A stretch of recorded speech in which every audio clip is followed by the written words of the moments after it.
Welcome to this week's show, the Crazy Gentleman Podcast. I am your host, the Crazy Gentleman. And this week's show is brought to you by Bare Knuckle Performance, bareknuckleperformance.com, home of the highest quality parts made in America for your FXRs, Dynas, Sportsters, Baggers, Choppers, and now Indians. Go get it. Paul's got it. Also brought to you by SimbitaCustomKnives.com. Simbita_custom_knives. God damn it. Welcome to the podcast on the audio end of things. I'm not redoing that other half of the intro. Gonna have to go to YouTube to hear that one. I forgot to hit record. Simbita_custom_knives on Instagram. Go hit them up for the world's finest hunting knives, outdoor knives, cutlery knives. Go get it, man. Cut up your deer in style. Also, Lexan-Moto.com for all of the highest quality concerts and communication devices inside your helmet. While you ride and daydream, listen to the coolest music you can think of. Go do it, man, while you're ripping down the road. Punch in the code word CRAZY for 15% off at checkout.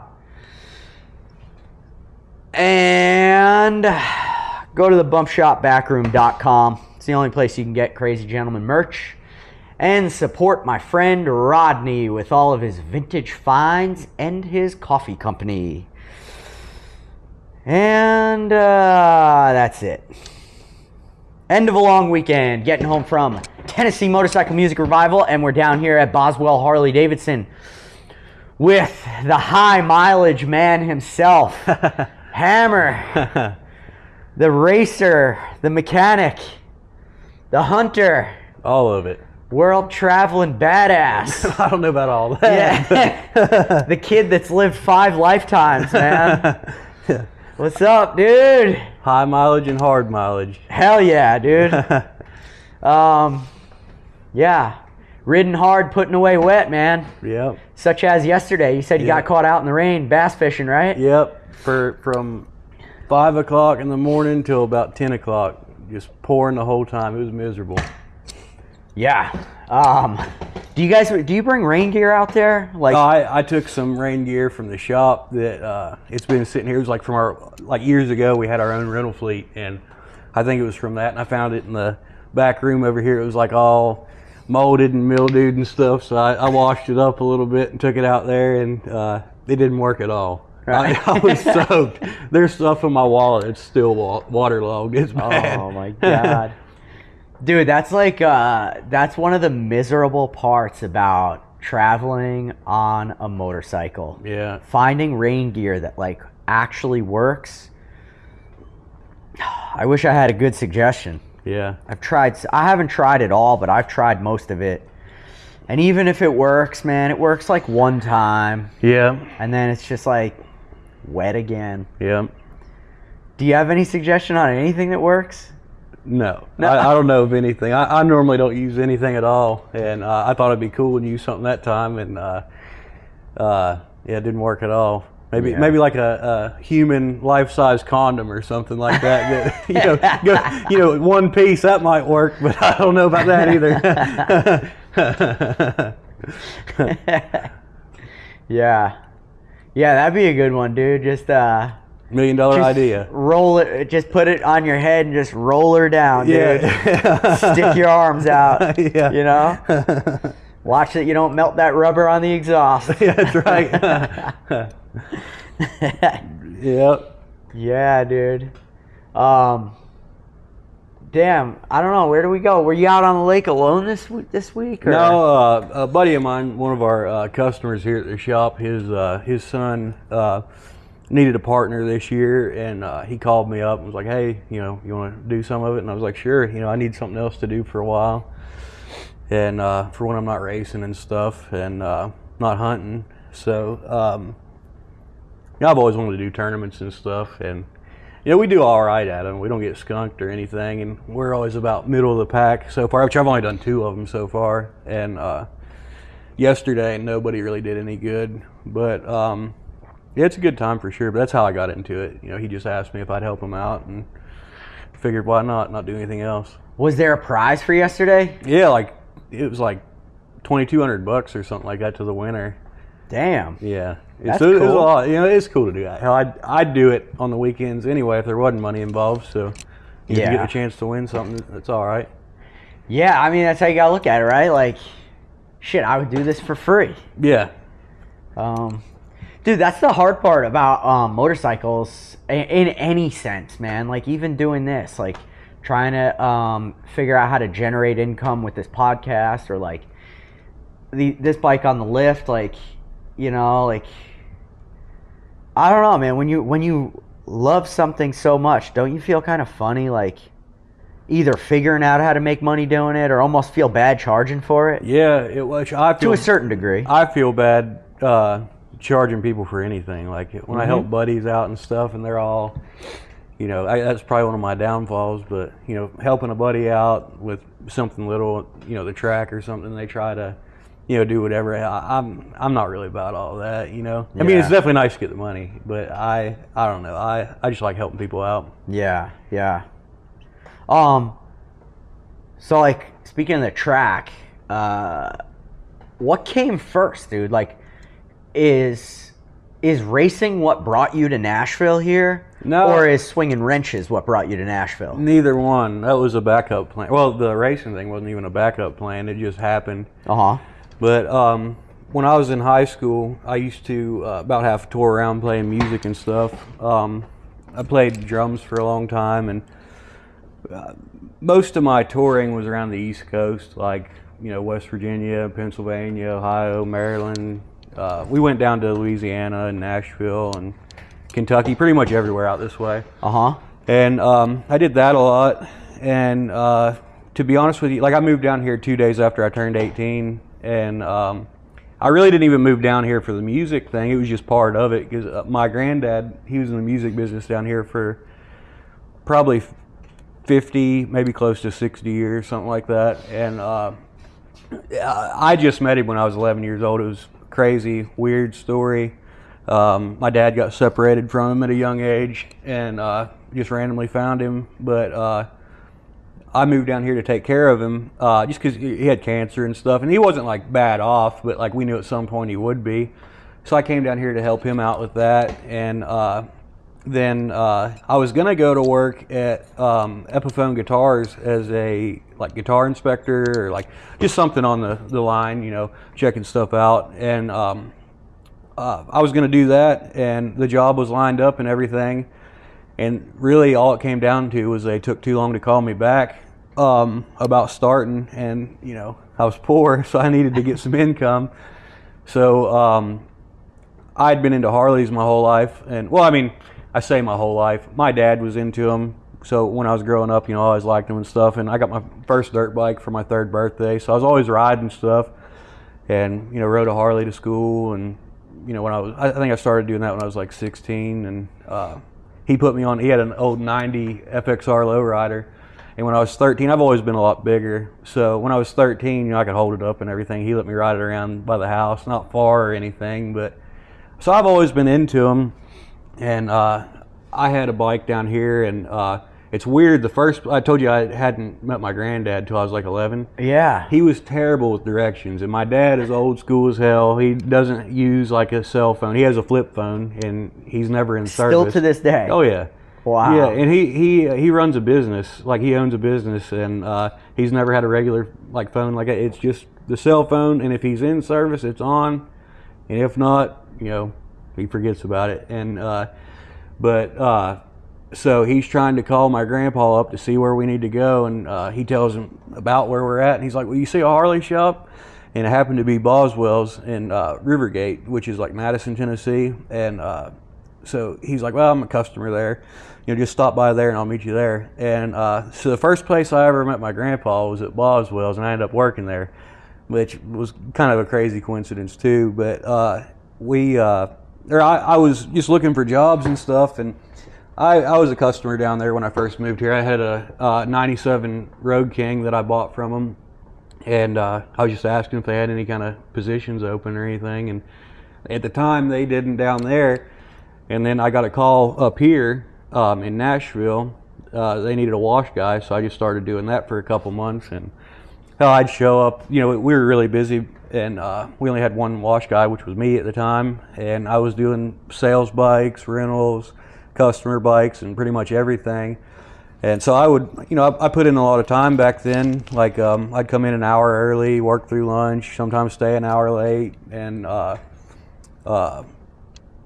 it wasn't long, like 3 months, the parts manager offered me to move into parts. So I started doing that for, you know, on my days off, I would do that every week. And then there was a mechanic leaving, and my boss in service was like, hey, you know, we're coming into wintertime. We're going to be slow. If you want to learn how to work on them, you know, we'd be glad to put you in a position here. And so I ended up coming into the shop and just been doing it ever since. And I've learned a lot over the last 7 years. You know, I built all of our race bikes. You know, I still have a lot to learn, don't get me wrong, but I've definitely learned a lot and work on a lot of stuff now. And but that's pretty much how that happened. It was a complete backup plan that worked out way better than the original plan. Right, right. And then the racing thing, I think I'd been here for just under a year, and Wreck Bike came through the shop. It was like an '06 Sportster, which is like the worst year range you can get for a race bike. But Yeah. it was really cheap, and my boss, the service manager, was like, you know, we ought to, you know, just buy this thing and, you know, fix it up and ride it around or sell it, make some money off of it or something. And so we did, and we saw, before we ever really started on it, we saw that a race was coming up for the Hog Rally. I think it was 2017.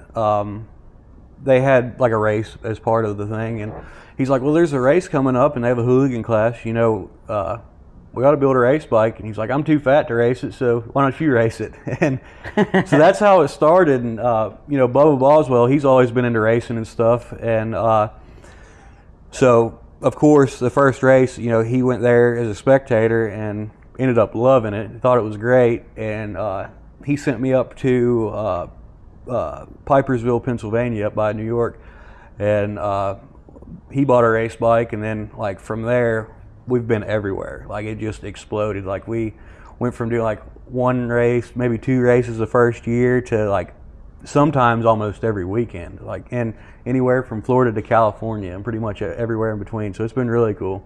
Damn. Yeah, so I definitely don't regret doing that at all. No, man, what a once in a lifetime opportunity. Like, Yeah. you just got to take it while it's there. And it's weird too, like I never did any kind of racing before. Like we had dirt bikes, and my dad had an excavation company, so we had some property, and he had a little motocross track for us, but we never raced or anything. It was just like me and my brother and all of our buddies and stuff. We'd always be riding around. And I always liked flat track, like watching it and stuff, but I never did it. And I wish I would have done it at an early age. But like, it's just been really cool. The hooligan thing got started pretty much when I was in high school, like my senior year, and I was watching like Flat Out Friday and stuff like that. And I always thought, you know, it'd be cool as hell to do that one day, and never thinking that I would do it. Yeah, And, yeah. like, hell, the next year, that's what we're doing. And then, you know, 6 months after that, we're going to Flat Out Friday and all the stuff that I thought would be cool to do that I knew I'd never do. And so it's been really cool for sure. Damn, dude. So I guess when you started, did you feel like you were just a natural on the flat track? No, hell no. Oh. No, I would do a race, and I would be like so sore after it. You know, it'd be hard to walk for like 2 days, and you know, I still have a lot to learn with that too, and I'm always happy to learn it. And Chris Boone has helped me out a lot, like advice and stuff like that. And I always like when you know, I got a fast guy to follow, and because that makes you better. And you know, I found luckily I had the chance pretty early to ride some bigger tracks like half miles and stuff, and I really like them a lot just because you can open it up. And that's like, I don't like to say I'm good at anything, but if I had a track that I kind of excelled in over the other tracks that we do. It's like stuff like that, like high bank car tracks, and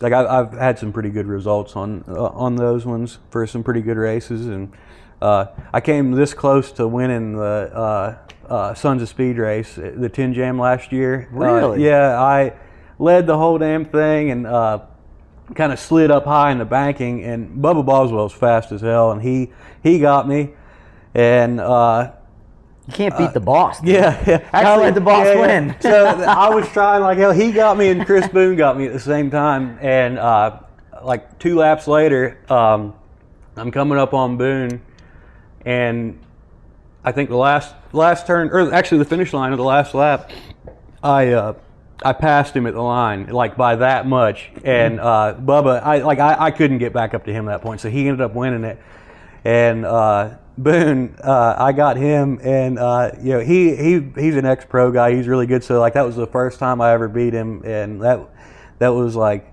that's like a real high moment for me, even though we've done some cooler races and stuff. That was one of my favorites, but he looked, I could see him, like he was down below me in the track, and he's like, "You got second place, bitch," or "You got third place, bitch." And I was like, "No," and he was like, "Oh," he's like, "No, you didn't beat me. You didn't beat me." And I was like, "Cool, go check the results." And he went, and it was me. So I was like throwing that in his face, even though it means absolutely nothing. But that was just a lot of fun. Oh, dude, that's the best part about racing, the shit talking. Oh yeah. And you know, he and I, we're together a lot. Like he tells everybody I'm his illegitimate son, and we're always joking around about something, giving each other a big hard time. Like if people didn't know us, they'd think we hated each other, which we do. But. Yeah.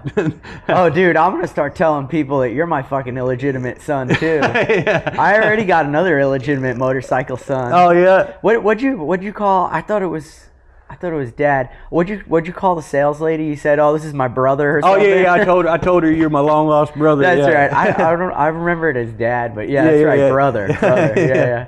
And she's like, "Okay." I think she bought it for a second. I don't even know. Yeah. I don't know.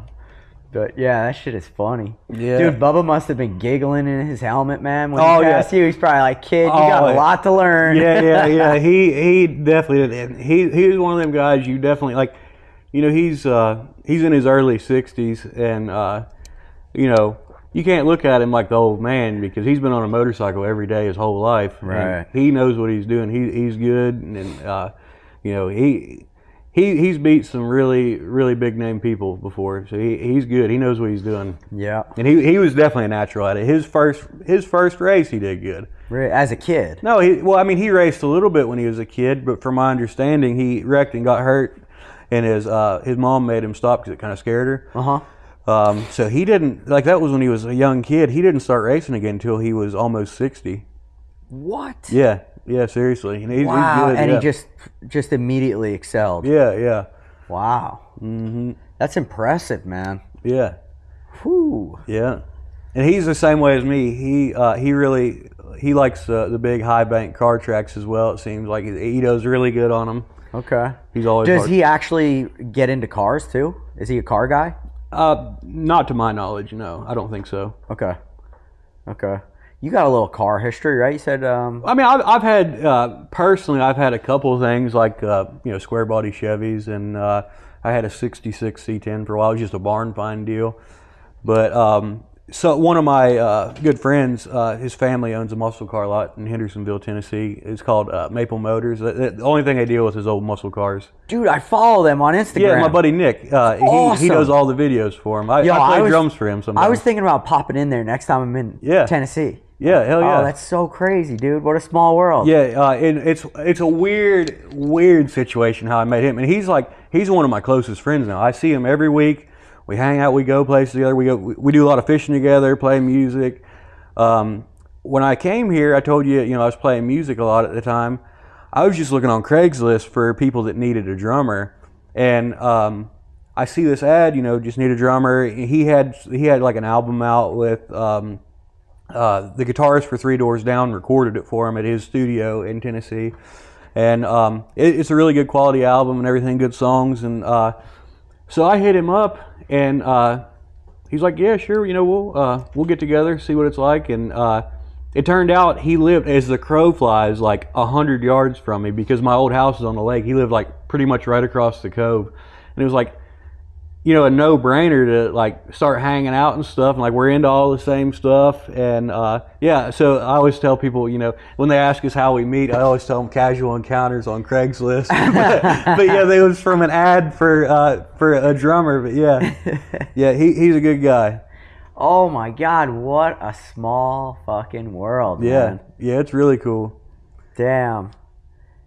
Dude, I don't even know where to go with that. That's wild, though, man. And it's crazy too. Like, speaking of YouTube and stuff, like you follow him on Instagram, it's crazy how much, like, cause he got the idea to start a YouTube channel a couple years ago, and it's crazy how much like the lot has always had a bunch of business, but it's crazy how much it's exploded. Like, if they keep cars more than an hour or two after it hits YouTube, like, because they do a walk around video telling you everything that's wrong with the car. Right. He points every little thing out. That's what I like about him. That's what a lot of people like about him. If a car lasts longer than a couple hours after it's been posted on YouTube, it's surprising, because there's people from all over the country and even out of the country that buy stuff from him. Yeah. And not even just blowing smoke, man. They sell for like really good prices. So this is no Some shit. of the stuff I see, I'm like, how are they selling that so cheap? This is no shit either. I mean, like I said, they tell you if there's something wrong with it. They ain't hiding anything, right. And they don't fix anything either. They're a lot that sells them. So, you know, if it's something minor, they'll fix it, but they tell you what's wrong with it so you know what you're getting, which right. I think is pretty respectable. And but this is no shit. There's other lots, and I don't even know of any names of companies that tell you, but there's other people that will buy them, not really do much to them at all, and we've seen them mark stuff up like 10 or 20 grand before. Wow. And but I mean, they get them cheap. They know what they want to make off of them, and they do. Right. So yeah, dude. Everybody there is cool. Some of them, like I said, I don't. You know, I'm not like, oh, this car's junk, that's why it's cheap. Like, there are some really nice cars on there that are selling for prices, like you said. It almost seems so easy. I'm like, I could buy that and make $5 grand on that myself. Like, yeah, even if, like I said, even if you need to do a little bit to it, it's a you know, 30, 40, 50, 60-year-old car. Yeah. You're going to have to do something to it. Like, if not, you're going to be spending, you know, a couple $100 grand on it, like, for some things, you know what I mean? Yeah. So, like, just like you get a 20-year-old Harley, you can't tell me you don't need to do anything to that thing. Right. I mean, they all need something, you know, whether it be minor or major, you never know, but yeah, for sure. Does that kid's car collection personally look cool? He's had some really cool stuff. Right now, I think he's got he wants to buy a '69 Camaro so bad. It's his favorite car, like one that's already done up pretty good. But he's got, I think, a '71 Camaro that's really, really nice, and he's got right now, I think it's like an '01 or '02 Camaro that's it runs pretty good. But he had a 70, I believe it was 72 Chevelle with it had a 454 in it, and it had Holley Sniper fuel injection, and the 454 is bored 30 over, whatever that makes it, I don't know, and just a bunch of work to it. Like, it was stupid, and it was nice. Like, we'd be riding around in it, and like, you know, muscle cars, you know, if they got old suspension on it, you know, the suspension can kind of suck. Yeah, that thing, it'd feel like you're pulling the front wheels on it, and it ran good. It was crazy, but he had that, and you know, he buys stuff that he likes, and then if he can make some money off of it, he sells it. But he's got them. I'm sure he's going to be adding a lot more. He's had a few really cool old cars himself. His dad has a very cool collection. He's another great guy, but he's got old C2 Corvettes. I don't know the exact year what he's got right now, because he's had a few of them old. 60 to 66 C10s and pretty much everything. Chevelles, you know. I'd imagine. They got a lot of really cool stuff. Yeah, I'd imagine he's probably got a pretty big building with a pretty sweet stash. So we used to practice when I played with him, which we still do. We just jam, really. But we used to practice in their warehouse where they kept all their best stuff. It's probably, I don't know how many square foot to tell you, but it's bigger than both of our buildings here combined. And they'd have all the best stuff you could think of in it all the time. It was very cool. We used to make some videos down there and stuff. But yeah, it was really cool for sure. Damn. Mm-hmm. What a background for a video, man. Yeah. Yeah. That is wild. Yeah. Damn. So yeah, country music kind of technically sort of in a roundabout way brought you here. Yeah, in a way, yeah. Yeah. More so family, but my family was in the business, you know, my granddad, but yeah. Yeah. Yeah, what was his tie to country music? So it's weird. You know, I said I was a drummer. I started playing when I was 6 years old. And like in my family, like there's no like steps per se, like step granddad, stepdad, any of that stuff. So like my dad's stepdad adopted him when he was 5 years old. And to me, that was like I never knew it was a stepdad. I never knew he was adopted. He was just, you know, my granddad, you know what I mean? And I still feel like, I mean, he died this year, but even to the day he died, he was still my grandpa, you know what I mean? Yep. And like I never looked at him any different when I met my grandpa down here. It's weird. Like I said, I've been playing drums since I was 6 years old. Never heard of my real granddad. Never heard he was a drummer. When I finally meet him, it turns out he'd been a drummer since the 50s. Like it's weird how like your blood is, you know what I mean? Like yeah. Like I don't know any other explanation for that. But he was a drummer for a long time. Sometime in the, it's weird. He has like my story's kind of weird. His story is mind blowing. He started out like I think he was from Topeka, Kansas, I believe, and like two places, Topeka, Kansas, and like Plattsburgh, Missouri, I guess. He was kind of back and forth between those areas when he was a kid, and his stepdad that adopted him. That's another weird story. So he had the same situation with his parents. Like he got separated from his dad when he was real young, and it wasn't like, oh, dad just took off. It was like same way with my dad. My grandma just, you know, went through a tough time and just kind of went back to West Virginia, and it was at a time where there was no internet, no really tracing anybody down. It wasn't like a fighting issue or anything like that. Both of them would tell us that, you know, it just was what it was. And my grandpa's dad was from Dublin, Ireland, and I don't even really know the whole story of how his mom even met his dad. They got separated. His stepdad adopted him. His name was Tex Owens, and from what I can understand, there's two Tex Owenses. Both of them were in the music business. One of them is in the Musicians Hall of Fame. Not saying that's my great-granddad. I don't know. I'd love to do some research on it because I've seen some cool stuff, but my granddad played drums for him when he was a kid. And like I said, his name was Tex Owens. And he got his start that way. And then he went to the military. I think he was in the Navy, and he was a DJ for the radio station for the military. And you know, he was doing the music thing then. He got out, and I think his next move was to Hollywood. He was a damn stuntman in like movies and stuff. I'm not sure what all. I know that like I know he was in some things. A lot of the things like, you know, never made it past the cutting room floor. Right. But risked his life for nothing. Yeah.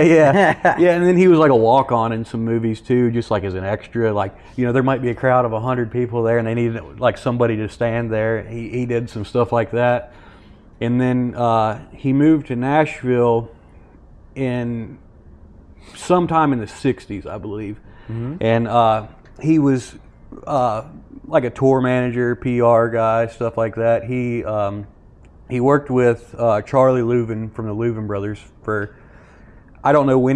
He was his tour manager and whatever else, and he was with him till the day he died, like till the day Charlie died. So he did that. He worked with Jerry Lee Lewis as a tour manager for a lot of years. I'm not sure exactly how many, but I know for sure in the 70s because I found some tour dates that were like a handwritten schedule with all of the prices for like the booking cost and everything like that. My mom has it now, but I found that all kinds of pictures with them. A lot of country music people that are probably, you know, a lot of these people might not know. Like Hank Cochran was one that he worked with a lot. I'd have to look, really, to be honest with you, at all the pictures and everything to tell you everybody he's worked with. But hell, I've got a double platinum record at the house that I'm not sure what his exact part was, because there's a bunch of managers involved with like movie soundtracks and stuff. But it's from Willie Nelson from the Honeysuckle Rose soundtrack. It says manager on it, but I know for a fact he was working with Jody Payne, who did Jody Payne was Willie Nelson's guitarist for a long time. My granddad was his manager for a solo career.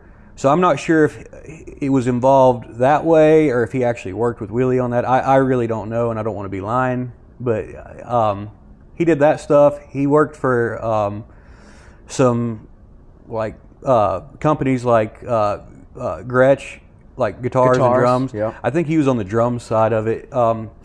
Is like a national PR director or something like that. He worked for them. It was Gretsch, Showbud, steel guitars, Custom Electronics, and I think Slingerland drums as well. And I wish I could remember all the people he'd worked with, to be honest with you, because there's way more than what I'm even saying. Yeah. But it's one of them stories where I still think it's crazy, you know, and I don't expect anybody to believe it, but it just is what it is, you know what I mean? And but yeah, his name was Earl Owens.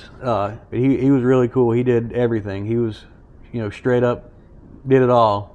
Yeah. Dude, you and your family is just a series of crazy, like, coincidences and all this stuff, man. I don't even know what to say about it, to be honest with you. Yeah. Like, I thought at your house you had more stuff on the wall there from him. Yeah. So you had a few platinums, or are they gold records? There were 2 double platinums from Willie Nelson. There was the Red-Headed Stranger, which my uncle has it now, and then my dad has a lot of the golds. There's a guy named Jack Green. He had his own solo career for a while. He got a gold from him.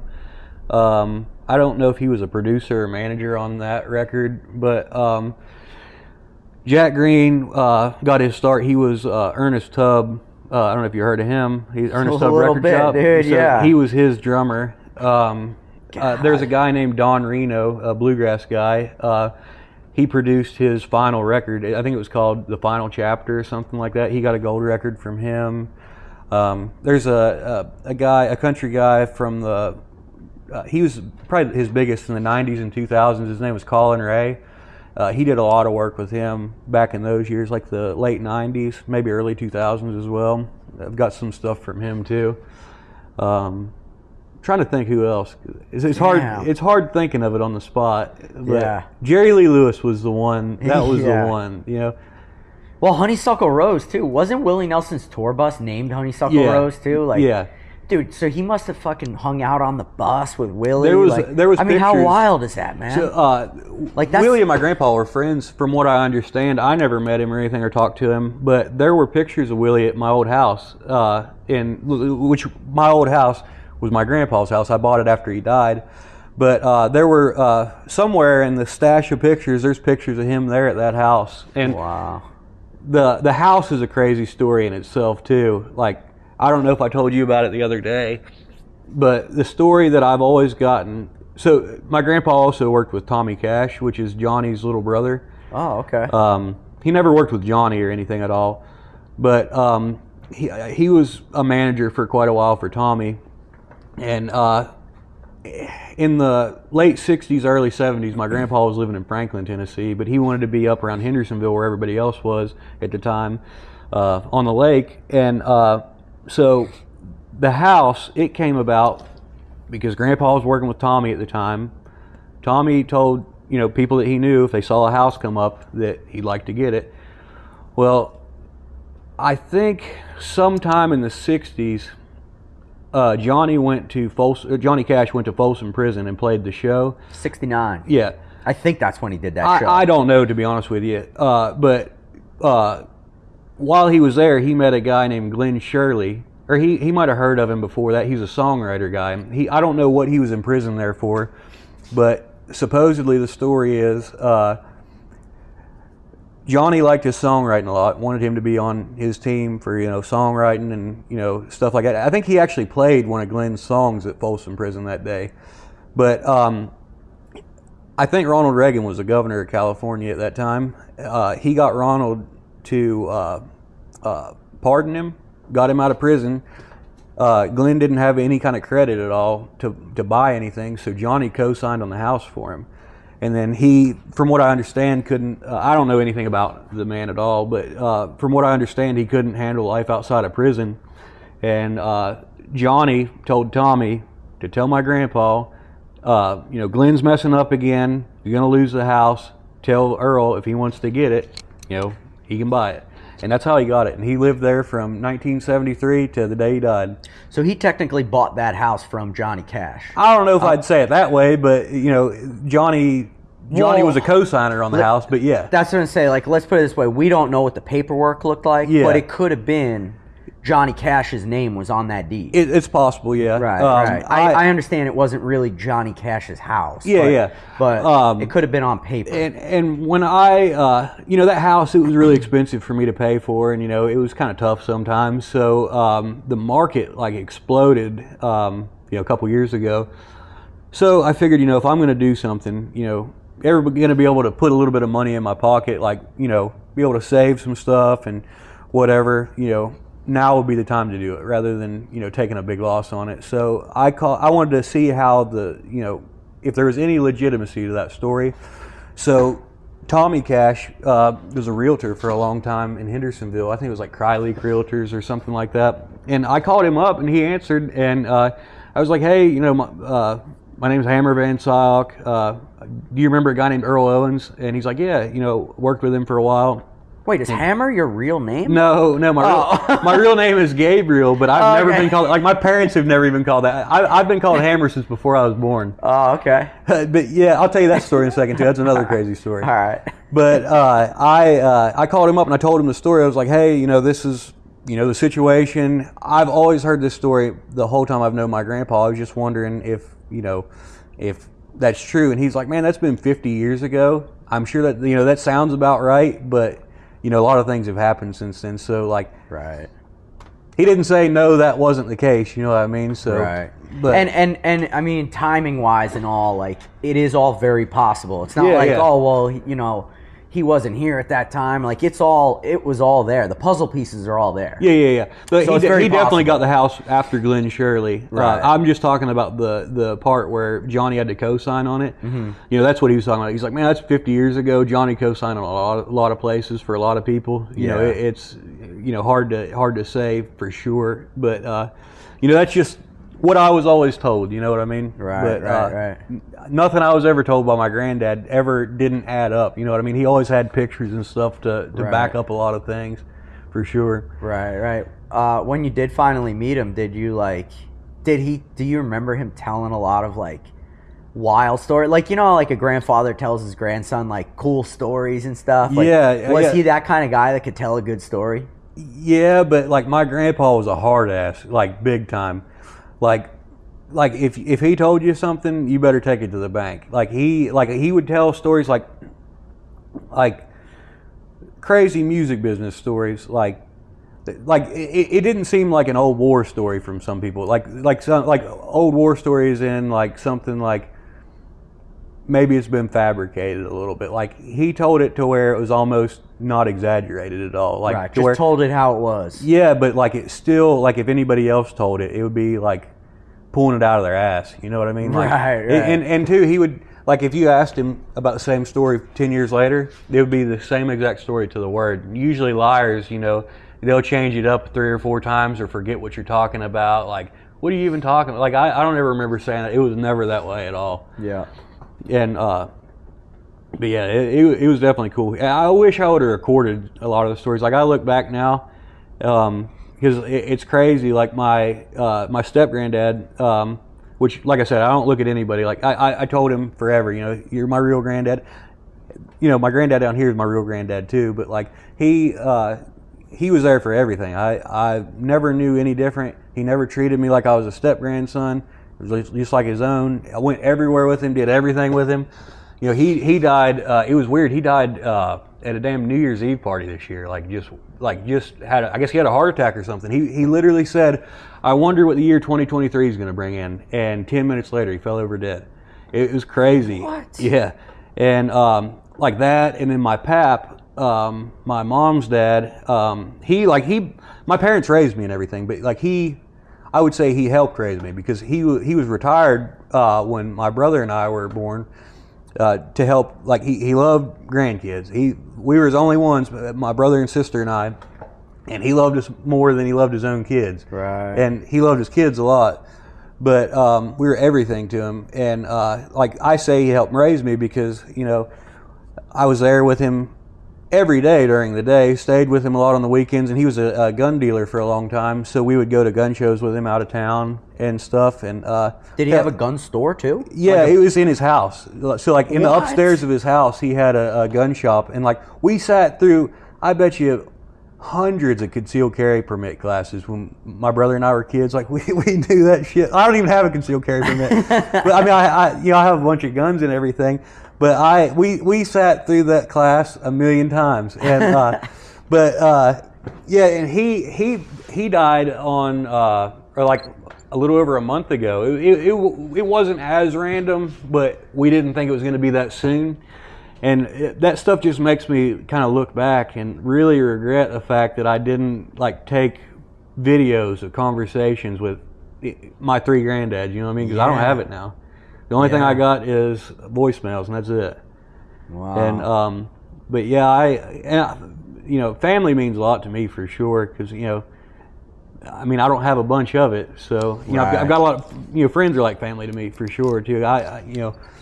But well, it sounds like the family you do have is really special. Oh yeah, and it's just crazy. I was definitely blessed with good family for sure. Yeah. Oh my God, that's a lot to take in. So the gun dealing grandfather, was that who got you started hunting? No, he actually he didn't hate hunting. He hated himself hunting. He didn't like it. He went one time, and sometime like the early '50s, he had an old I think it was a Remington 32 special. He told me that a couple months ago, and he shot one deer. And he didn't really want to eat it, and he felt bad because he thought it was going to go to. He finally found somebody to take it. And he never wanted to kill another deer after that. And I think there was some kind of hunting accident involved too, like where he was with like this party of guys or whatever, and somebody in the group ended up dying or something like that. I'm not sure exactly what the story was, but I mean stuff like that happens all the time. Like someone got shot, you think? Yeah, and he just hung it up after that. He still loved guns. He loved guns a lot. He was big into them. And but yeah, he didn't get me into hunting at all. I would hunt my dad got me into hunting. I would hunt my pap's property a lot when I was a kid. Like I'd spend every weekend there. Get off school, my mom would take me over there, and my grandmother, we always called her Mam. She'd wake me up at 5 o'clock in the morning. I'd walk up on the hill and I'd sit there all day long. I wouldn't even come back down. But yeah, my dad got me started hunting. He started taking me when I was probably 3 years old or something like that. And that's the number one thing for me is hunting. Yeah, for sure. Over man. anything. Yeah, dude. When you get into something that young, like my dad started taking me, it's kind of unclear, either 4 or 5 years old.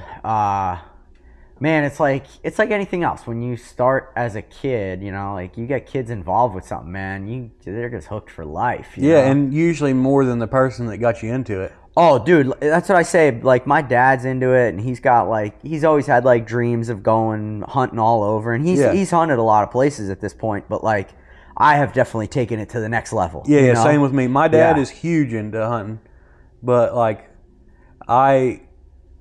I've definitely done more with it than him. But, I mean, he's got a business to run and stuff, so he doesn't have as much time as I do. But like there's a lot of stuff that I'd like to do with him one day. Like I'd like to take him elk hunting or mule deer hunting or something, and all that kind of stuff. But yeah, he got me into hunting and fishing both, and I've definitely taken it farther. Probably I'm the most into it out of my whole family for sure. Yeah. And everybody does it though. Like my mom doesn't hunt, but she told me, this year or next year she'll go with me one time. Oh, but, cool, man. Cool. I think it'd be cool. Yep. Yeah, dude, that's so crazy. I'm always like, I don't know, that's so crazy that your grandfather just wasn't into it, because I always picture back then, especially rural Tennessee, you know, like, that was actually West Virginia. or rural West Virginia, yeah. man. Like, I mean, a lot of those people were surviving off of deer meat. Well, they didn't really have many deer back then, to be honest with you. Oh, a lot of, I don't know. In those years, there was. I don't know if you ever hear about it in New York, but like, you know, say somebody and I were talking about this yesterday, but like back then, like say in the 70s, you know, if I'm not sure the range, but 60s or 70s, somewhere around in there. Say you go to a bar during hunting season and you tell somebody like, "Hey, I just saw 2 does." They're gonna be like, "Bullshit!"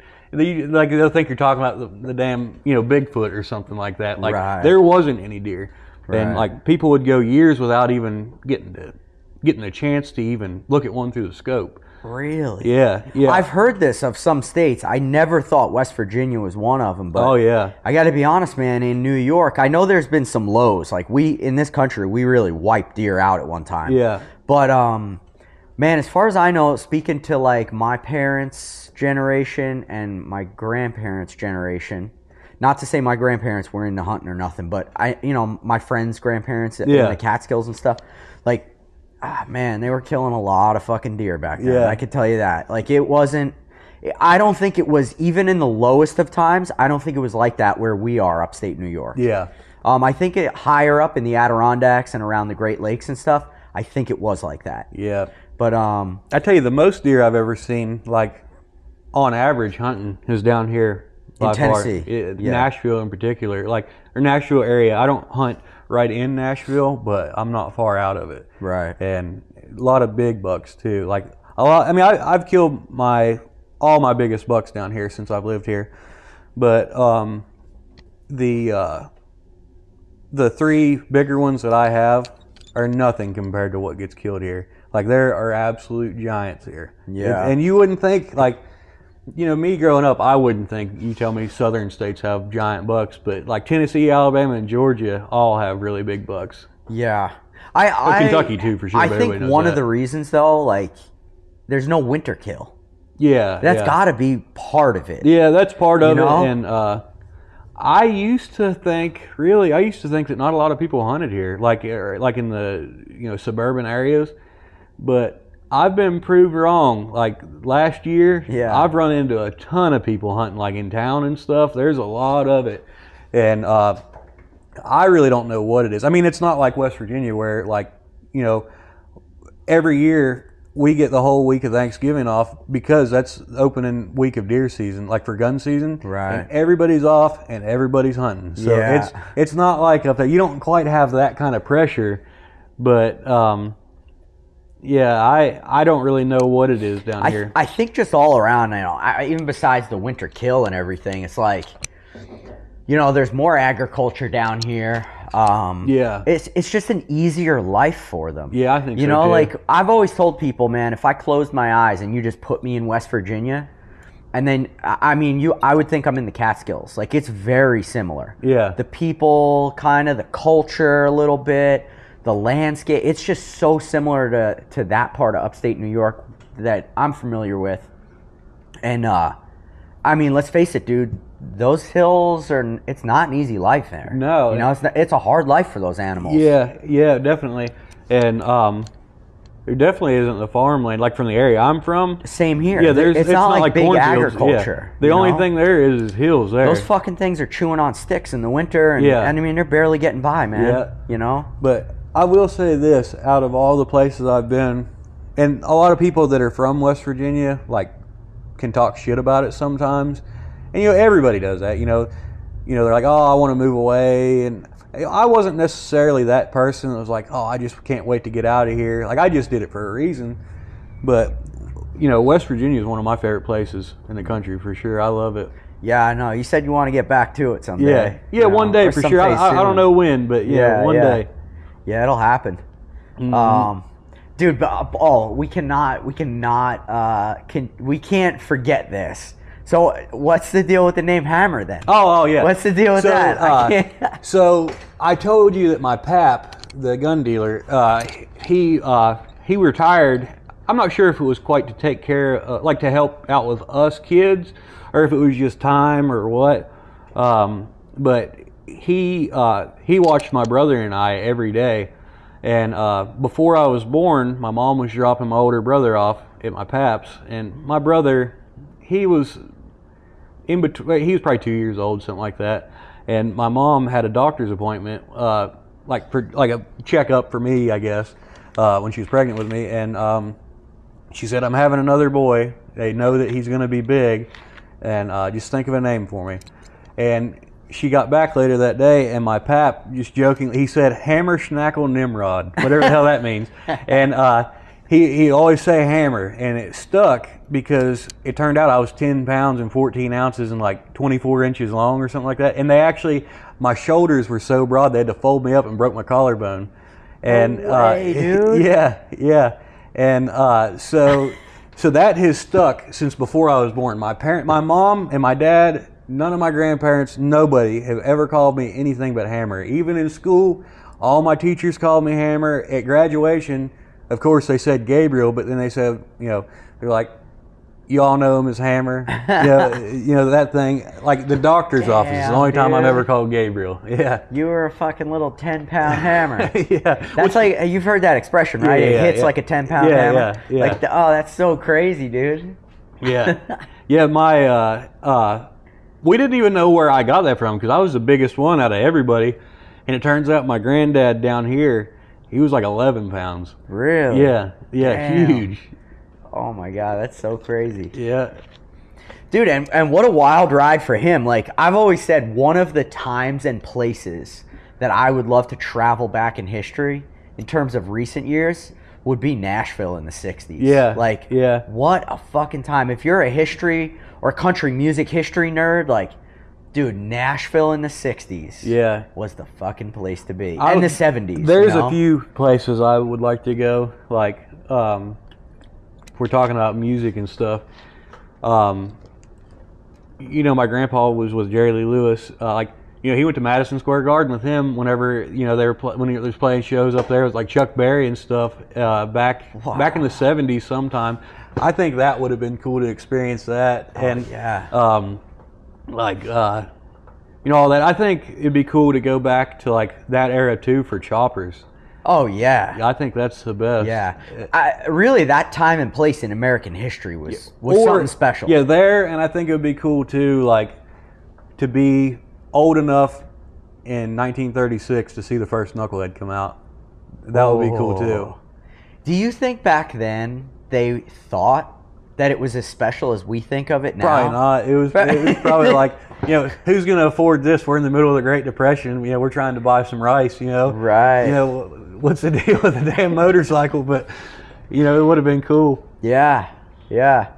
I never thought of it like that either, man. Like a Depression era bike. Like, that's like, too, hell, my pap, he grew up right in the middle of the Depression. So, like, you could tell, like, he would randomly show up at the house and would have a van loaded down with groceries, and we'd never ask for it. Like my mom wouldn't ask for it. Like, she would just get back from grocery shopping, and he'd show up with like 3 gallons of milk and all kinds of freezer food and stuff, just because he was so worried to death that we were going to be hungry, because he grew up like that. Right. And like, that's why I'm like fat now, because like when I was a kid, he would force feed you, make sure you got enough. And like, looking back now, it's kind of sad. You know what I mean? Like, it's one of them things. Like, sad that he had to go through that, but like happy that you had somebody that cared about you enough. Yeah.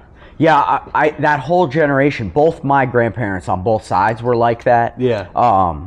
Houses, they hoarded all the food they could. Like, that was their big thing. That whole generation, dude, they grew up fucking starving. Yeah. And once things sprung back in America, that was a big thing, man. Yeah.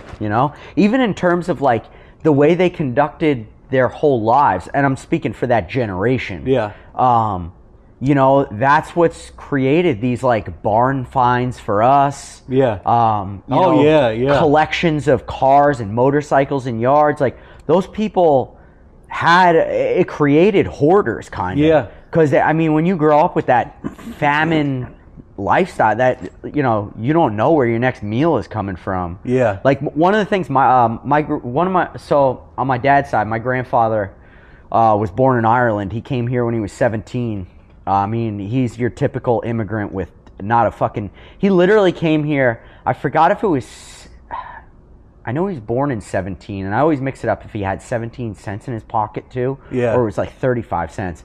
But everything he had was paid for to even get here by an aunt that he had here already. Really? I mean, he was dirt fucking poor, dude. Like, literally just came here and was homeless. I know. And, I know a guy that around that same, or not that same time, but like a Depression era guy, born in the Depression. He's still alive. He's a really, really close family friend. He was always really good to me growing up, and I worked in the hayfield for him for a long time. The story I heard, never from him, but from other people, because he didn't really talk about his military stuff at all.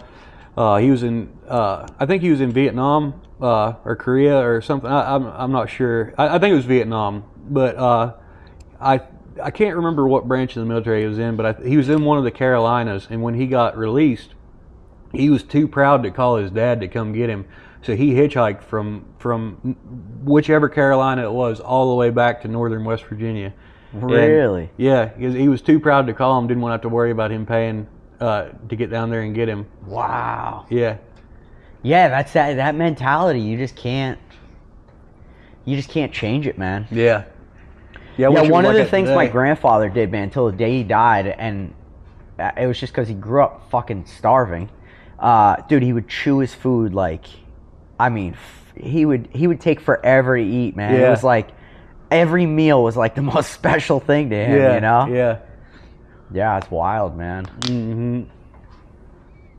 Yeah, I wish, like you said, that you had recorded him. I wish so much of that generation, like, I mean, this podcast and stuff weren't around, but I'll tell you what, man, if I had even thought of it, or if podcasts were around, I probably wouldn't even do too many motorcycles. I probably would have just tried to record as many of that generation of people as I could, man. Yeah, definitely. You know? Yeah, it's definitely crazy for sure. Like, one thing I'm glad my mom did, like, she always asked a bunch of stories and stuff, and she came down to help me take care of my granddad that was down here, the music guy, for like the last month he was around. He was on hospice and stuff. It was maybe a little bit longer than a month, and she was lucky enough to have like 180 sick days or something, because she doesn't ever take off work, but like saved up to where like she'd come down here and wouldn't get in trouble, wouldn't worry about losing her job, and made it really easy on me. And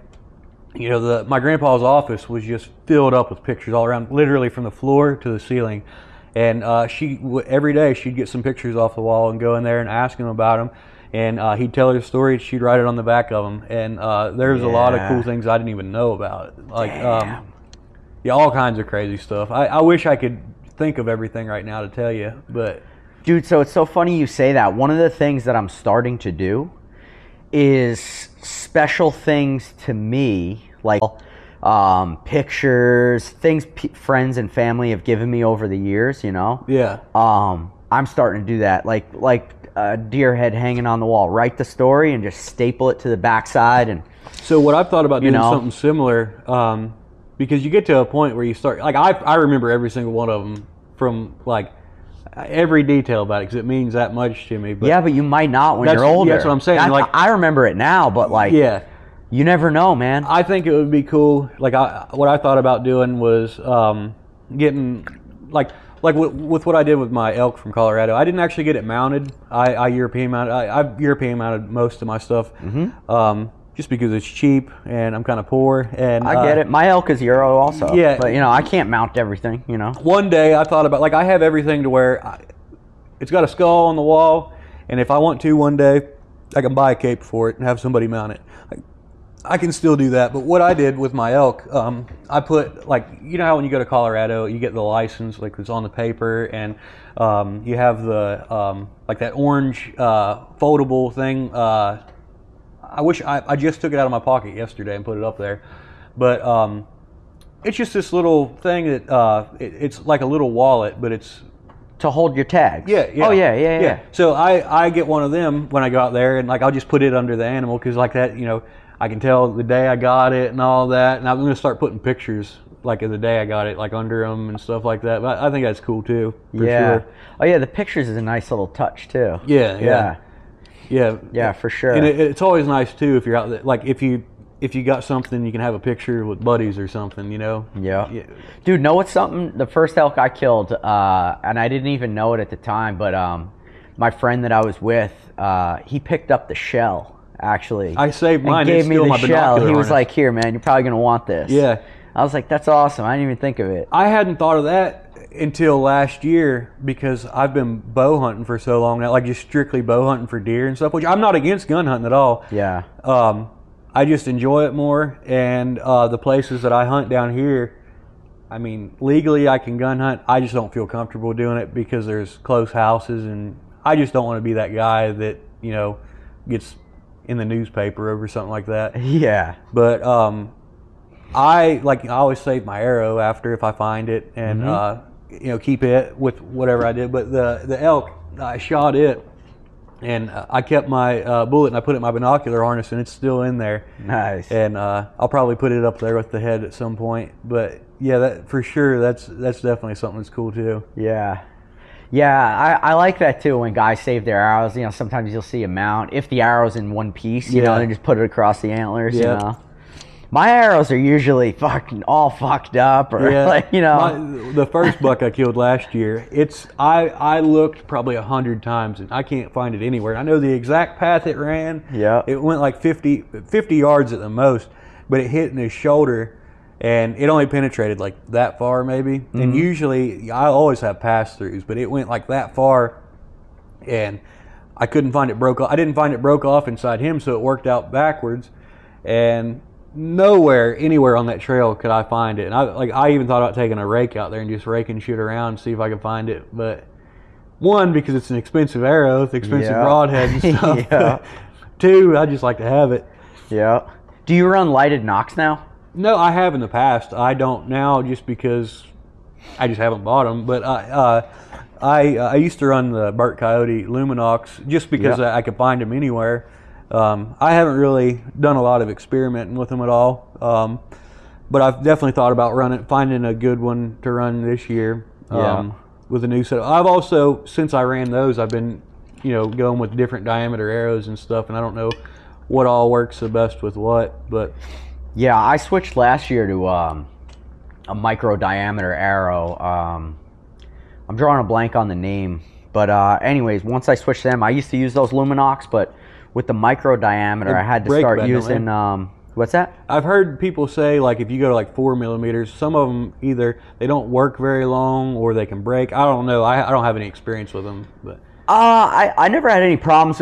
Every now and then I'd have a problem, like once they hit an animal, they would either not turn on, or like every now and then they would just turn off once that deer started running or something. Oh, really? But I can't, you know, for the most part, they've been great, but with the micro diameter, I started using a company called Nocturnal. Oh yeah, I've heard of them. You know, they've been good. They're definitely, I think, more reliable, and I kind of like them because you got to actually flip the switch. Yeah. You know, which isn't a pain in the ass for me because I only run them on my broadheads. I don't just target shoot with them. Yeah, I wouldn't either. I'm just running them on broadheads because that shit's expensive. You know, like I don't know how big a difference that like 20 grains actually makes. Like, so I've practiced with them, like the Luminox on the old setups and this setup, dude. I shoot up to 50 yards and I don't see a bit of a difference. Yeah, and like me, I shoot 75 pounds with 30-inch draw, so like, I mean, it doesn't take a ton to affect that, but like, I've shot, you know, different weight arrows, like not far off, within 20 or 30 grains here or there, and I mean, they're all reasonably close, you know. Yeah. But I haven't shot any lighted nocks in a while. Last year I just used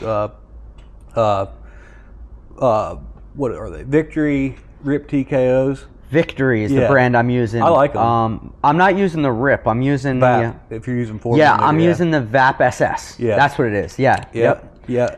Mine are 5 millimeter versus 4. Okay. Yeah. So that, I guess mine would be 4. Mm-hmm. Yeah. I just remember that mine is definitely the smallest ones they make. Yeah. But what I did notice too, honestly, I did break a few of them. Did you? Like fucking around. Like, so when I shoot at my house on Long Island, like I went through all of this whole new setup this year between the releases, the arrows, some shit on my bow, blah, blah. So I did miss the target a few times this year. And the other reason I missed it was this block that I bought a really small block. So anyways, I did notice, like, when you send one into the dirt or you hit a tree or whatever, dude, they'll crack on you super easy. Really? That, like, carbon weave, I think they call it a 4K weave, like, you know, like carbon fiber on bikes, like typical. That weave, it's just not as resistant to impacts as the other carbon arrows. I didn't really see that problem much with the ones I had. The only problem I had when that happened is I was shooting a damn squirrel one day when I was bored. Yeah. And I hit a rock and it kind of shoved it up inside. But I think I don't know what kind of inserts you use. Oh, that's the other thing. I'm using those outsert inserts because their shafts are so small. That's another thing. Even when you're installing those inserts, you have to make sure they're straight. They're like and like you hit something outside of your target, that thing is pretty much bending. Like, are they aluminum or what? They are aluminum, yeah. Yeah, I would try stainless steel or titanium, but so far I've just used like half outs or the ones I used last year. Only half outs actually. I used 75 grain the year before last, and last year I used 100. This year I think I'm going to go backwards. I think I'm going to go like 50. Okay. And do like Iron Wheel makes a pretty cool setup where you have a hit insert. It's like maybe 25 grains, and then do like a 25 grain outsert on top of it. So they're like the ones you're talking about are one solid piece, right? Yes. These are two pieces, so I think that might help too. Okay. But, so it's more of like a standard insert, and then your weight is on the outside of that? Yeah. Okay. Yeah, it's just like a big shield on the outside of it, kind of helps protect it too. Gotcha. Okay. Yeah, I mean, the way I look at it, I don't know if I'm going to keep running these or not. You know, I'll probably run them through the next season just because I got them still. You know, I still have a few. But it's an expensive arrow. I look at it as like running an expensive hot rod or a motorcycle. Yeah, me too. Everything like, I do is expensive. The bow shoots like a laser. Yeah. I mean, those things hit like a hammer. Dude, the deer they blew through the deer I shot this year so fucking fast. Dude, I thought I missed. Yeah. Like, it blows through shoulders. It blows through whatever, dude. I've never had anything go through a deer faster than an Iron Wheel. Yeah. And especially even shooting through the shoulder. Like you were saying, I shoot the Iron Wheels too. Like we were saying, we shoot the same things. Like, dude, all that whole setup, those Iron Wheels are not cheap. Like, I'm running a lighted knock. I'm not losing those things, man. Yeah, I did the math one time. I think between a dozen arrows, 6 broadheads, and fletchings, and then the inserts, I had like not far off $500 in a dozen arrows if you put all that into it too. Yeah. And I didn't realize that at first. I was like, damn. Yeah. You know, but that's just part of it. You know, I could use cheap stuff, but I don't really want to. I used to because I'll squirrel hunt with the bow and everything. So like, I'll sling a lot of arrows. So my whole thing was I always tried to get under 100, and then it basically over the years turned into like under 150 for the dozen arrows and all that. But like you said, dude, I'm like, this whole new setup, you're looking at almost $500. Yeah, well, what I've noticed with everything, me personally, and watching a lot of people too, and it's not everybody, but anything I do, if I do it cheap the first time, I'm going to do it expensive the second time. And when I do that, I have even more money in it. So you might as well do it expensive and right first. Because like the race bike, we used to have them set up like just the easiest, quickest way we could possibly do it with, you know, whatever we had laying around. And like, say you want to get good suspension for 39 millimeter forks, and, you know, find you a set of two Harley 19-inch front wheels and make you a front and a rear and all that stuff, which works. It all works. But it doesn't work the best. You know, you do that, you're going to end up having a lot of money in it one time.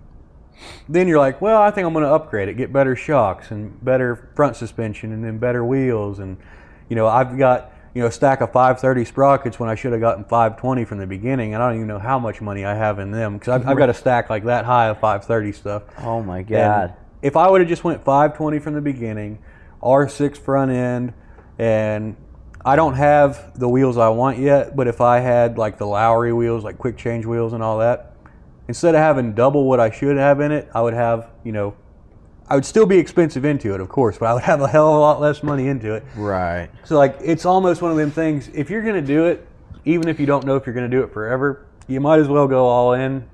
Yeah. Because you're still going to be cheaper than half-assing it the first time. Yeah. When you say 520 versus 530, are you talking about on these flat track Sportsters or the older Sons of Speed bikes? Flat track. I've never done the Sons of Speed bikes. The only Sons of Speed racing I've done is on a Sportster. Okay. So are they running the 520 chain because it's lighter and it's just a little more efficient, more power? Yeah. You don't need the strength? Yeah. I mean, they're still pretty strong, but I mean, they're literally, we change our stuff out a lot, and they're a hell of a lot lighter and they're a lot easier to deal with, to be honest with you. I mean, it's the same thing, just one's a lot wider. Yeah. But, that's a lot of weight in sprockets. It's a hell of a lot of weight in chain. And, it's just easier to mess around with a 520 because they're lighter and, easier to move around and stuff, I think. I mean, it's just little stuff. It's just a better, yeah. It's one of them little racer tricks. Yeah, definitely. Yeah. Oh, cool, man. Damn. Yeah, that race bike is something cool, man. It is fun to stare at. Yeah, it's hopefully next week, midweek, I'll have it back together. I I'm waiting on a set of lifters and a set of valve seals for it. That's why I got them valves out of the heads, but that's all I lack. But get it back together and running, do a couple heat cycles on it, and then old Boone might race it next weekend. I'm not sure if he's going to race it or a different bike, but cool. Hell, my bike's been sitting on the showroom floor for like a month now. I know the battery's dead on. I need to get it up here, get that figured out. Yeah, that's the real cool bike, man. That's the cool one. I just finally got it how I want it. Yeah, that's the big boy racer. No, it just looks the coolest. That's about it. Yeah. Yeah, dude.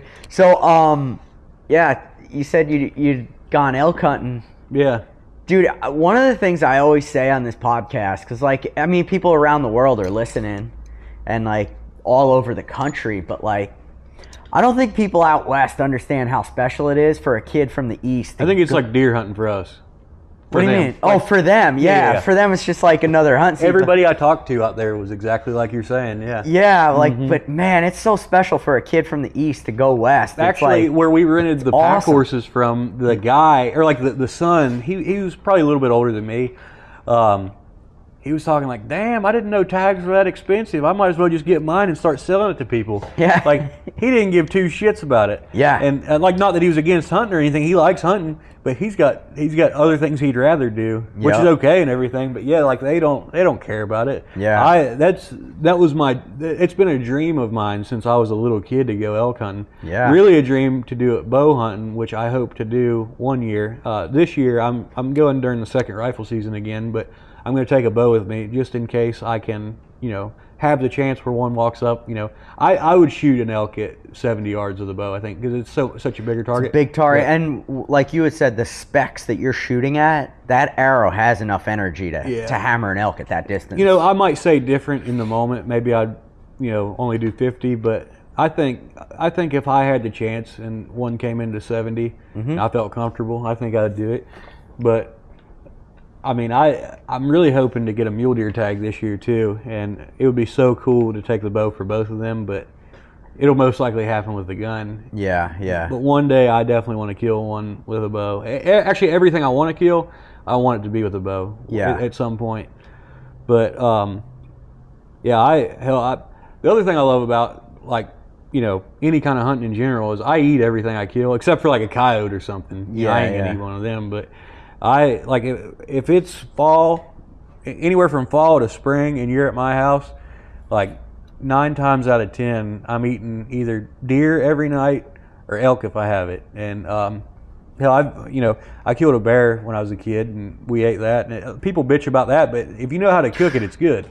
Dude, I tell people some of the best burgers and steaks I've ever had are Bear. Yeah, Bear that's is true. Fucking incredible. Another thing that so good. I don't get this. A lot of people that duck hunt will shoot the ducks and just not do anything with them. Duck is one of my favorite meats. Same here. Yeah, like if you know how to cook them, and a big problem is people overcook them. They have to be medium rare. Yeah.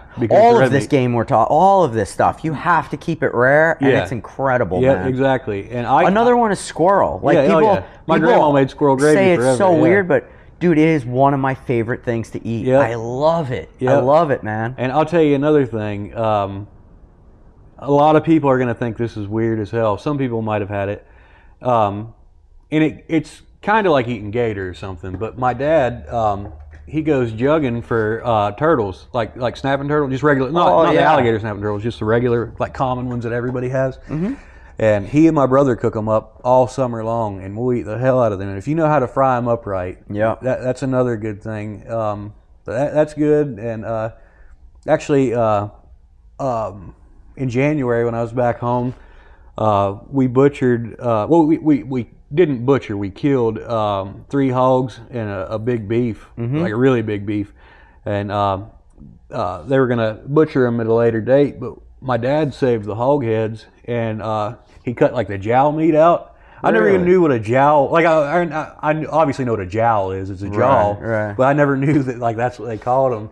But jowl meat is damn good. You fry that shit up, it's better than bacon. The only time I ever heard of anyone doing that, I killed a gator in Florida like 2 or 3 years ago. Oh yeah. And when we were cutting that up, the kid that was helping at the place said the same thing. He cut the jaw out. He said, "This is the best meat right here." Yeah, hell, and I was like, I never heard of anyone cutting jaw meat out like that. The old pig jowls are good. Really? Yeah, he fried them up. We put them on a sandwich, and like it was just, I mean, hell, all it is a big chunk of meat right there.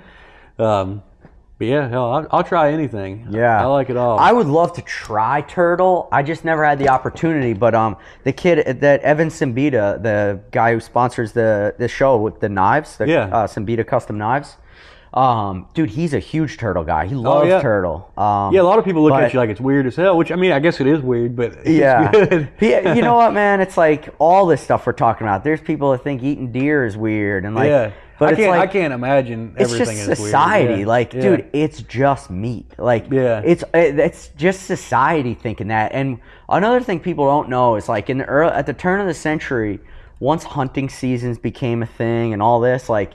Once market hunting stopped and people had to turn to farm animals and eat farm animals, that was hard to sell to the public because they didn't have, like, eating cows and eating pigs and stuff, they didn't like it. Yeah. Like, they preferred the wild game. Yeah. You know, even in Europe still they do. Like, I personally do. Like, all the meat in my house is what I kill. You know, like, I tell people, like, I'll buy fish. Because I'm not a big fisher, man. It's just I'm not excited about fishing.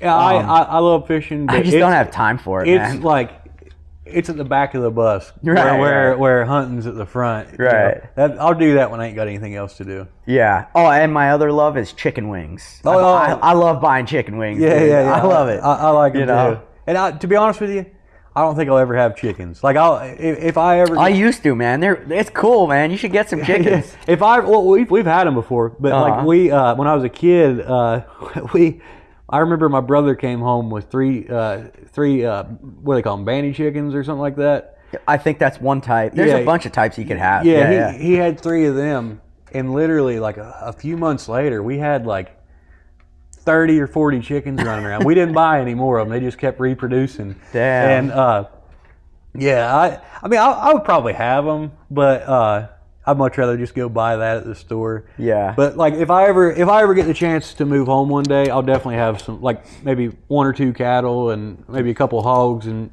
because I mean I don't mind just any meat that I need, just growing it and butchering it myself. Yeah. I'd much rather do that.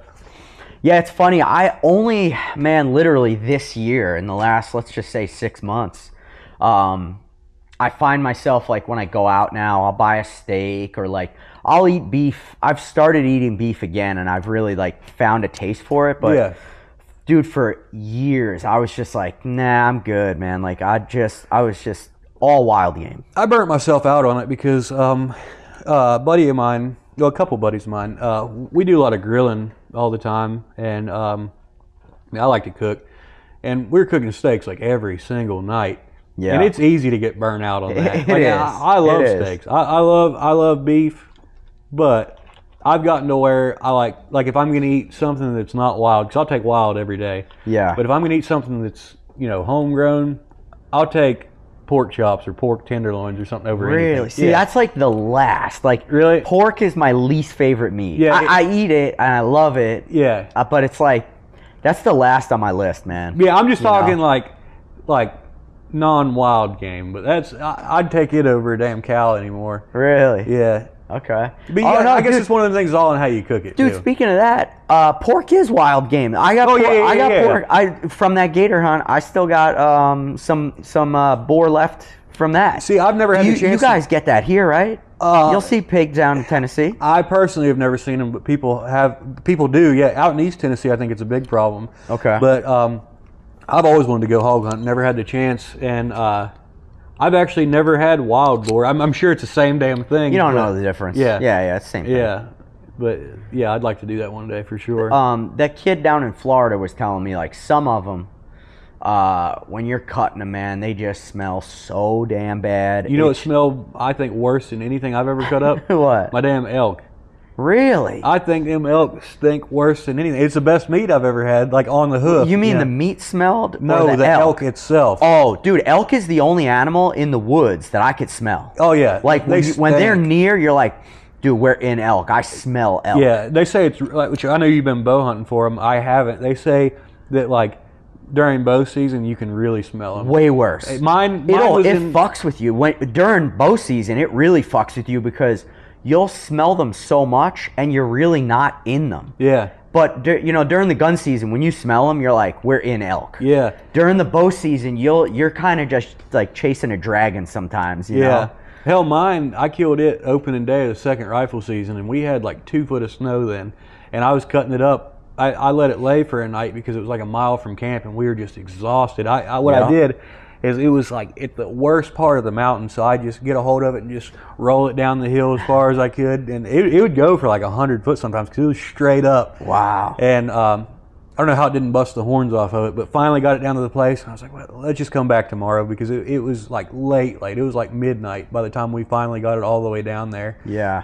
And it might not have been that late, but might as well have been. Yeah, but it was dark. Yeah. Yeah. The next day we went out there around noon, and like I never thought that something would stink that bad in the cold. I don't know if it's just, that's probably me being ignorant saying that, but like it was bad. Yeah. Especially a bull, man. Yeah. The bulls are really, Yeah. they stink. But that is number one, the best meat you could ever eat. Yeah, I mean, I wouldn't trade that for damn. anything. Yeah, That is the most golden meat in the world. especially in camp. Yeah, oh yeah. Like, there's nothing like it, like right then and there. Yeah. Yeah, Yeah. that's gold, man. Yeah, that first year I went out there, man, I got so lucky.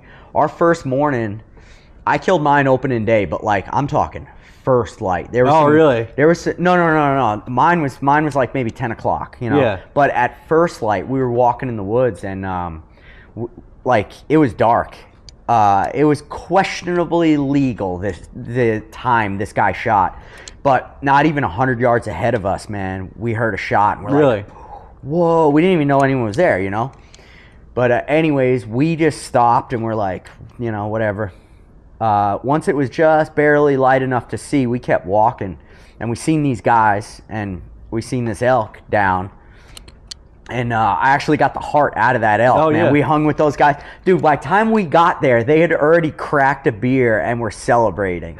And I'll never forget these guys, dude. There was these 2 guys, Brian and Brian, dude. Like, you couldn't even have made these guys up. They looked like Western cowboys. Cowboy hats, big beaver skin fucking, like, trench coats. Yeah. Like, classic Western hunters, dude. And we, I was like, oh, this is crazy. The first elk I ever put my hands on. I got pictures with it and everything, man. How big was it? It was a little 5x5. It was similar to mine. Mine was a little bigger, but it was like your typical 5x5 Colorado elk, Yeah. And Yeah, I'll never forget, man. These guys were like, "This is your first time. You're from New York." They're like, "Well, welcome to Colorado, man." And they gave me the heart and the liver out of it. Yeah. See, heart is a thing I've been eating since I was a kid. My dad's always cooked it, like deer heart and stuff. That's my favorite. I like it a lot. Oh, Yeah. I love it. Yeah. It's another one people think is weird, but I'm No, like, it's dude, good, when yeah. you eat it, oh my God. Yeah. It's the best. Yep, no doubt. The best, dude. So what actually, like we're talking about Western dreams and everything, what got you out west initially? So, my best friend growing up, hell, we were together. We lived right down the road from each other. We were together every single day, and I was always running around with him and his dad. We'd go fishing and stuff. And I stayed at their house all the time. They called me up, or his dad called me up, and we were just bullshitting about something, and about hunting. And he was telling me, he was like, "Yeah, we're going out to Colorado this year. We're going to have to probably find a new person." One of the guys backed out. And I was like, say no more. Yeah. That's literally how it happened. The place we went to, his brother, like it would be my buddy, is his uncle. He's big time Western hunter. Like, he bought a place in Alaska just so he wouldn't have to use a guide, because legally to hunt as a resident, right? Yeah. So he changed his residency and just has a cabin out there. He still lives in where I'm from in West Virginia. Like, you can throw a rock in it, Pennsylvania. So he's in PA, but his residency is Alaska just so he can hunt out there. And like the place that we went to, he'd been hunting that spot in Colorado for 25 years or so, and so that's how we knew kind of where to go. My buddy's dad had been there a couple times in the past with him, and so that's how we knew where to go. And this year we go, I think we're going to go to Unit 42 instead of 43. Don't be giving the secrets away on here, dude. I mean, Unit 69. Don't be giving the spots away. Yeah. No. Well, they won't want to go to 43 anyway from the year I had. But yeah, we're gonna go to a different spot for sure. Yeah. No, man, I'm just playing. But yeah, that's cool, man. That's so exciting. Yeah. And I guess like another thing you had told me was that gun you brought out kind of made it like extra special too. It was like the last one your grandfather gave to you. Definitely, yeah. It was actually the last one I got from him is a cool gun too. It's a mint condition 1943 M1 Garand. Oh, no way. Yeah, I should have brought it to show you. I got it at my house. Cool. That's one of my dream guns. Yeah. They've gone so far up in value, man. I don't even know what they're worth now. Dude, mine's more one than of I them could ones pay. I'll never get. 43 Springfield. My brother's is a 44 Winchester, and then my uncle has one from Korea. Was in the 50s, right? Yeah. It's Korean War, like a 1954 H&R, and they're all mint condition. And he actually had an M1 carbine as well. I think it was a 43, like my Grand. It was made by General Motors. Really? Which is really cool. Yeah, my uncle has it now. Wow. Just one of those, like, when the factories all had to turn toward the war effort? International Harvester made M1 Grands. Really? A lot of people don't know that, yeah. Never even heard of that. But, yeah, the gun I took out there, when I was a kid, I shot a deer with a 7mm, so I always wanted one of them, and then I was like, the hell, a 300 Win Mag is almost the same thing, just a little bit bigger. Yeah. So I was always telling my pap, like, I really want one of the two, either one. Not saying I want you to give me one or anything. I'm just saying, I'd like to buy one, because we could buy stuff through just him. Talking about guns, man. Yeah. We would. I could buy stuff through him at dealer cost, like whatever I wanted. And but he had I think it's from the late '60s, early '70s, and it's in great shape. It's like a brand new gun. But it's an H&R Ultra Rifle, which is a pretty sought after gun from what I understand. It's nothing like super expensive, but it was made by Seiko. Like the action was, H&R just imported it, I think. Okay. My pap he was a huge Seiko nut. Yeah. But he gave that thing to me, and I killed a deer down here with it probably 5 or 6 years ago, and just kind of put it up because I didn't want to take it out and get it beat up or anything because it's kind of sentimental. And I have a 7mm I was going to take out to Colorado, but like I was just having issues with it and stuff, and finally I was like, okay, I'll take the 300. Yeah. And I took it out there, and the first person I called was my pap. And I was like, hey, your gun killed an elk. And he thought that, like I said, he wasn't into hunting at all. Yeah. But he thought that was the coolest thing ever. And it means a lot to me for sure. And to be honest with you, I'll probably take it out again. Yeah. It's the perfect Western caliber. I mean, 300 Win Mag is perfect. Too. That's the best shooting gun I've got. I literally, the week before I left, it was almost dark. I went to my buddy's dad's house, kind of close to where I live here, and he's got this field that's I think like 656 yards that you can shoot, and so I only have I don't have like multiple. What do you call it? Mil dots or whatever. On the reticle, I only have one. Like the hash marks or whatever. I only have one. So I just zeroed it in at 300 out there, and it was like almost dark, and I put 3 or 4 shots within like that far of each other, and I was like, well, I guess we're gonna go try it out. And the next shot I took with it was 318 yards of that elk. Really? Yeah, it just dropped him. Yeah, but yeah, being able to kill that thing on the first day too, and nobody else even seeing one or having the chance to see one. Like that's the only one we saw other than in Denver, right? In somebody's yard. That's pretty cool too. Like I wouldn't trade that for anything. Yeah. I wish I would have done things differently, but yeah. Dude, your life being like such a crazy, and your whole family like crazy series of coincidence or whatever. I think it's crazy too. Like, I mean, I'm just some random kid from New York. We just met. Yeah. And we both, the first time we went out west, opening day, hammered down on our first bull elks. Like, isn't that crazy, dude? I couldn't sleep. Do you know the chance? You ever looking at the percentages of that? Yeah, it was like, low. It was dude, me and you are in like the 1%, not even. Yeah. Like, I think it's under 6% of out-of-state hunters that kill on the first time. Yeah. And then you talk about how many people of them that have been going there for like 20 years and never make it happen. Yeah. And then you take on top of that, like, how many you think have done it their first time opening day? Yeah. It's like less than 1%, dude. Yeah. It's crazy. And like unguided, like, both of us are just like, let's just show up in Colorado and make it happen. I'm just a whitetail hunter. Yeah. Crazy, dude. And I was, like I told you before, it took me a long time to get where I was going because I went up to about 10,500 foot. Mm-hmm. And we were camping at like, I don't know, maybe 9,000 or something like that. So it wasn't a big difference, but it was straight up and down pretty much to get up there. Like, so I'd walk a little ways and then just stop and, sit down for a couple hours, just watch some stuff. And I knew where I wanted to go, but like from walking 15 miles, 2 days before, getting horses in, horses out, and then coming back in to camp, I was kind of drained. Yeah. So I finally get up there to where I'm going. I don't even know what time it was, to be honest with you. It was later in the day. I would, I'd sleep for about a half hour, wake up for 10 minutes, look around, sleep for about a half hour. And then I got to thinking, I was like, if it's this much work, I really don't know that I want to kill one. Like I do want to kill one, but if I don't, I'm having a great time and I'm not going to care one bit and everything's good.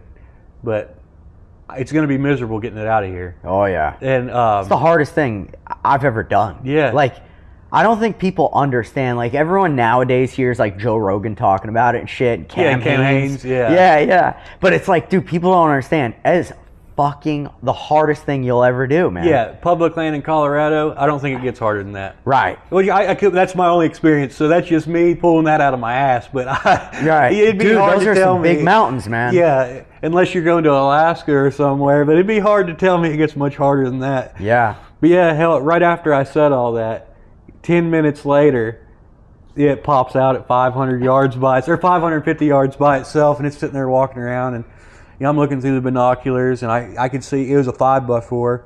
It wasn't a giant or anything. It was just, first bull. Right. And it was legal. It was, well past legal. It had, I think, 4 points on one side or brow tines. Yes. And so it had both of those, and so I was thinking, I was like, well, I'd shoot it on the last day, so I'll shoot it today. Yeah. And everything I've heard of, unless you're in a good unit in Colorado, it's the land of opportunity, not the land of trophies. So yeah. I wasn't going to pass it up. And so he came out to 318 yards. And to be honest with you, the trail he was going on, he probably would have ended up in front of me. But I noticed he got off the trail and started going up the mountain. So I figured he was just going to go off the other side and I'd probably never see him again.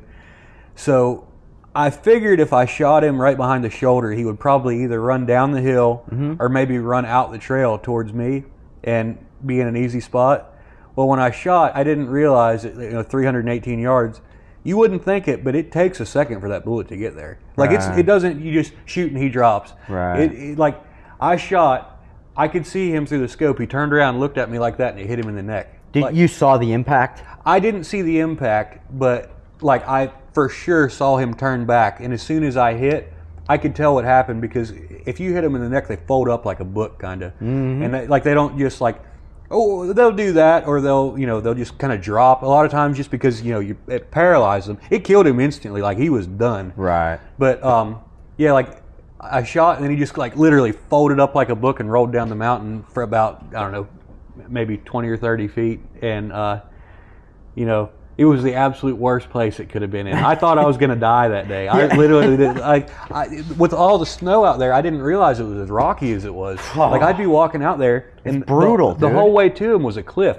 So I was seriously I don't really get scared that easy, but I thought it was going to be my last day, because I'm sitting there and I would have to put my fingers in between rocks and sit there and it was all I could do to just move over 2 inches and just inch my way around to it, and then finally got to where he was, and it was steep there too. I'm sitting there, I'm holding on to this little tree, I don't know what it was, but I'm sitting there holding on to it, and I'd put my legs up against him and just kind of kick him, and he'd start rolling down the mountain, and then I'd just slide on my ass down the hill and then do it again until I got to where it was somewhat flat. It was still like that, but it seemed like it was flat. And it was to the point where my throat was dried up, closing up. I don't know if you ever had that feeling before. Yeah, that's what it was like. Yeah, what I had felt like was by the end of that week too, I got mine first day, but I still went out every day trying to get one with my friend, and we were in elk every single day that year. Yeah, it was wild. That first year was unbelievable. We saw the elk I killed. I was by myself, and what's funny is my buddies, they all said, if somebody shoots, turn on your walkie-talkie. So, 'cause that was our only way to communicate. A couple buddies had, there's 4 of us. 2 of the guys had those Garmin inReach things, so we could text family. Yeah. But that does you no good if 2 other people don't have them. Right. So, I turned on my walkie-talkie, and literally before I said anything, my buddy Kirby's like, "Hey, buddy, we see you. What'd you shoot?" And they just happened to be walking to where there's an opening. It took them forever to get where they went, and they decided to come back for the day. They were walking back, and they're like, "Oh, there's Hammer up there." And literally 2 seconds later, they hear boom. Damn. And they watched me shoot it. They couldn't see because they were watching you, not the elk. Yeah, they couldn't see where the elk was because the mountain, they're down here on this side of the mountain. There's another place where it kind of goes out around. I was shooting out around, and I just thought it was crazy that they just happened to be there whenever I did that. But we saw the one I killed, and then a guy that was with us was hunting down about just a couple hundred yards above camp. He actually had one come in. I didn't even think anything would go down there. He had a little it was a 3-point on one side, maybe a spike on the other, come in literally right into camp. He had a cow tag anyway, so he wasn't going to shoot it, but those were the only 2 bulls. Damn. Nothing else. Nobody else we ran into saw anything. The only thing we saw were really big mule deer, and that was it. Yep. Wild, man. Yeah, by the end of a week like that, man, I don't think I could have worked harder if I pushed myself in a gym or any other situation. Never felt that beat in my life, dude. Yeah, same. Anytime you go out west, if it's a hard hunt, there's no way you could exert your body more than that, man. The worst part of it really was, for me, I had great boots while I was out there. Thorogood has been helping me out for a long time, and they sent me a pair of their Crosstrex boots to use. But I wish I would have had. I didn't think, you know, leg gaiters are. Yes. I didn't think to get any of them because I didn't know the snow was going to be so deep. I mean, when you have snow that's up to your knees, there's no way around getting it down inside, because as you walk, it's going to get you know, stuck down in there and whatever. Well, my feet got wet because of that. It, you know, it wasn't the boots' fault at all. It was just my fault for not having the upper protection. Exactly, to keep it out of there. And so walking, you know, I don't know, 5 miles in, 5 miles out that day. When we got a hotel room that night, the first day we were taking stuff up there, my buddy and I got a hotel room, and we went to the bar. And I like to drink beer, but I couldn't even hardly drink beer that day. I was like so exhausted from, you know, having wet feet and from you know, just all that walking and everything. I was ready to go to sleep. Like, I drank like 1 or 2 beers and I was done.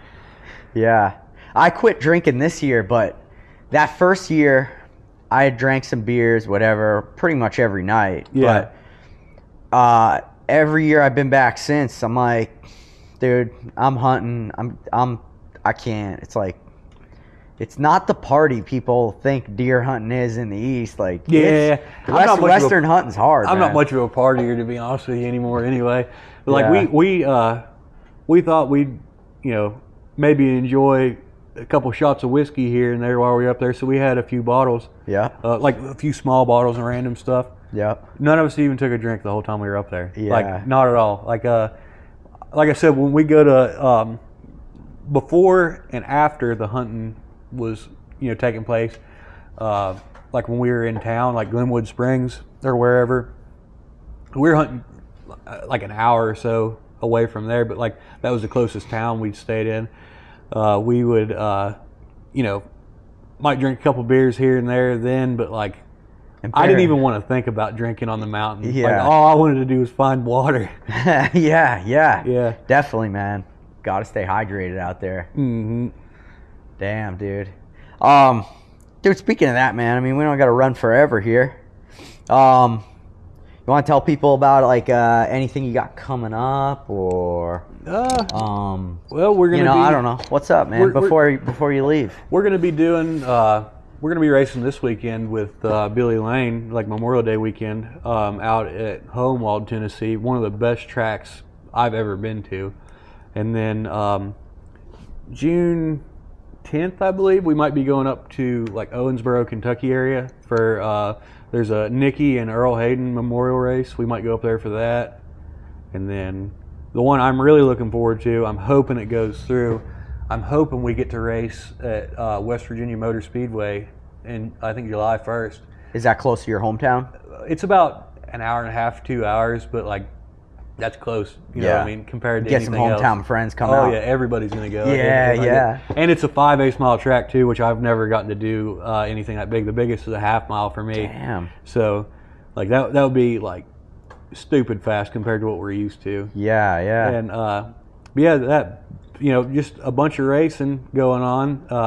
I've kind of, like I said, I had some things happen this year that I've had to take off work for, like, you know, losing people and stuff like that. So I've taken a little bit of time off racing, not necessarily because of that, but just because I've had to take time off for like that kind of stuff to be back home and whatever. So I've been a little bit, I haven't been to as many races lately as I normally would, just, you know, doing other things. But I'm definitely going to be doing a lot more this year for sure. Like we have a lot planned as far as that goes, but pretty much just that, and be here turning wrenches. That'll be about it. Cool, man.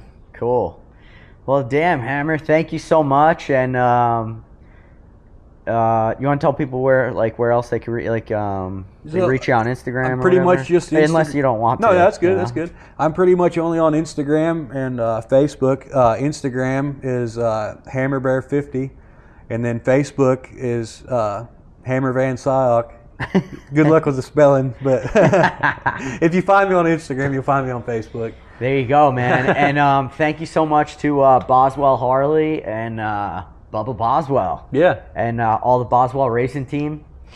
And yeah, this place is awesome, man. As usual, Tennessee. Got a lot of love here. Yep. Thank you guys so much. See you next week.